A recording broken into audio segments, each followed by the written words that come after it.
it's time to read our chapter book. We're back in my secret closet. I thought I'd give you another sneak peek of the closet. If you look above me, there are some Legos that I have built. One is the Disney Castle. It took me a long time. It's one of my favorite Legos. I'll show you more later. I have many, many, many Legos. It's one of my favorite things to build and do. I have some from when I was a kid, and I have some that I have bought as an adult. So that's a fun little secret that you have. We're going to keep continuing to read Night of the Ninjas. Last we saw Jack and Annie. They were about to be captured by two ninjas who were climbing up the tree. And chapter 4 is actually called Captured. The ninjas pulled iron bands off their hands.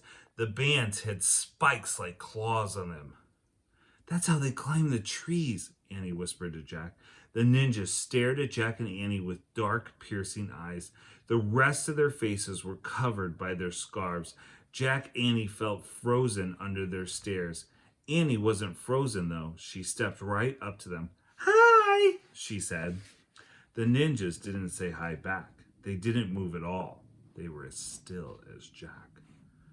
"We're trying to help our friend Morgan," said Annie. She held out Morgan's note. The tall ninja took the note from her. He looked at her. Then he gave it to the short ninja. The two ninjas stared at each other. Then they looked back at Jack and Annie. Finally, the short ninja nodded once. He put the note into the pocket of his shirt. "You can help us?" Annie asked. Neither ninja spoke. Jack wished he could see their faces. He couldn't tell what they were thinking. The short ninja tossed the rope ladder back out of the treehouse. The tall one pointed down the ladder. Then he pointed at Jack and Annie. Uh-oh, thought Jack. Were they being captured? "Us go with you?" said Annie. The ninja nodded. "Oh, boy," said Annie. "Oh, boy, is she nuts," wondered Jack. The short ninja darted down the ladder. He went hand over hand. His feet didn't touch the rungs of the ladder. The tall one did the same. Jack gasped. The ninjas moved very fast. They were like spiders dropping from webs. "Wow," said Annie. "Now's our chance to leave," said Jack. "Quick," he said around the treehouse again. "Where was the Pennsylvania book?" "Let's go with them, Jack," said Annie. "No, this isn't a game," said Jack.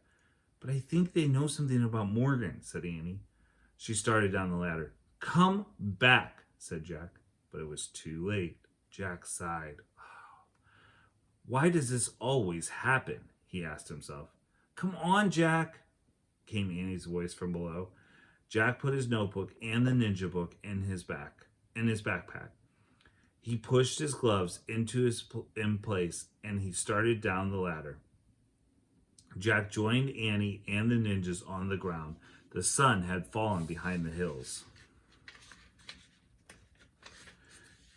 The sky was stretched with red and gold.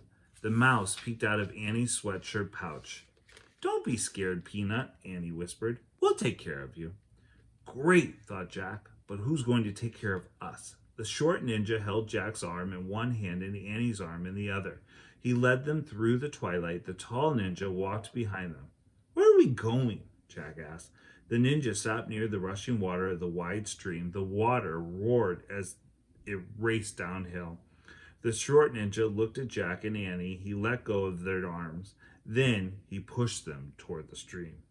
"You want us to cross it?" shouted Annie. The ninja nodded. Then he and the short ninja stepped into the wild stream. They started wading across.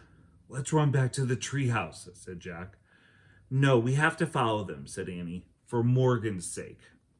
Jack took a deep breath. She was right. Annie grabbed Jack's hand. Together, they stepped into the water. "Yikes!" They both screamed and jumped out. It was the coldest water Jack had ever felt. It was colder than ice. It was so cold, it felt like fire. "I can't go back in," said Annie, shivering. "Me neither," said Jack. "I'll have a heart attack." The ninjas looked at Jack and Annie. Then they turned around and came back. The tall ninja grabbed Jack. "Help!" cried Jack. but the ninja lifted Jack high into the air and put him on his shoulders. The short ninja put Annie on his shoulders. Then the two ninjas stepped into the stream again. The icy water swirled around them.